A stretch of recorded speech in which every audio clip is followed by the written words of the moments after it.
41st law of power. Avoid stepping into a great man's shoes. And this is something that I really want you to consider. I don't know how successful your father is. I don't know how successful the people around you are, or maybe you're shadowing somebody at a company and they have a great name, but like at a certain point you have to step out onto your own.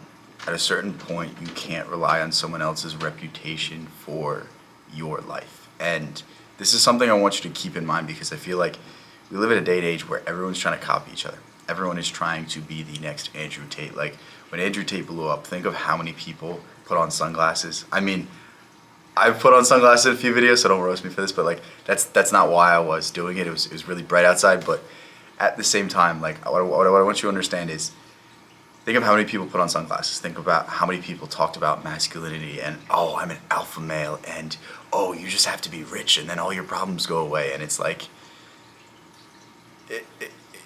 it's kind of fake, because the basis that they were building their audience off of was like, oh, I'm the next this guy, I'm the next that guy. And like, you don't ever want to tie yourself to someone's legacy, because let's say you get the same level of success.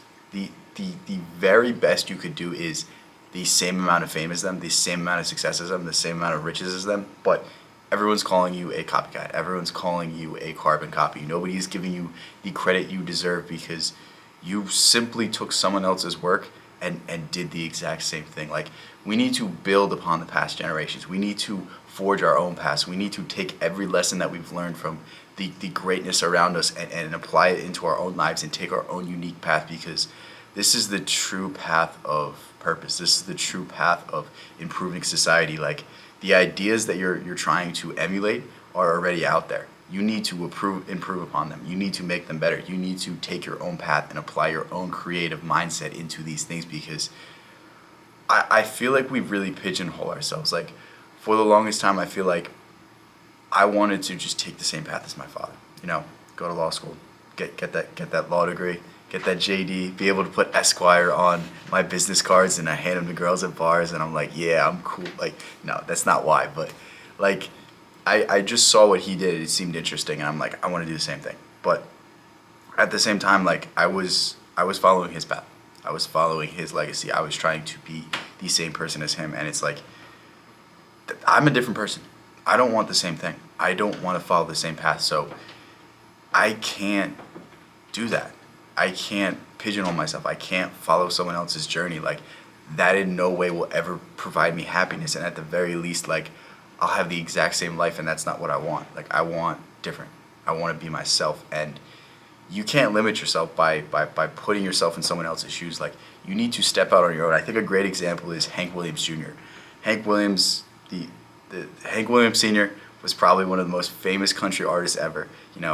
I'm So Lonesome I Can Cry. I'm sure you've heard that song. And then his son started off by doing covers of his dad's songs, singing them, performing them, doing all these things, and then he took some steps out on his own. He did a few albums where he did some less than he kind of had like a bad boy attitude, so it was like people didn't really like it because his dad was like such a famous country singer, and he kind of took like the abrasive, like the rebel attitude, and like it's interesting because at the time people were like, what are you doing? You have a good thing here. But at the same time, he built his own legacy. Like, honestly, more people might know Hank Williams Jr. now than Hank Williams. I don't know if that's controversial to say. I don't know if that's offensive to say, but it's really interesting to see like the path of somebody who had a great father, who stepped out on their own, who forged their own path, who was remembered for their own accomplishments instead of the accomplishments of their father. And what I want you to do is like understand, like,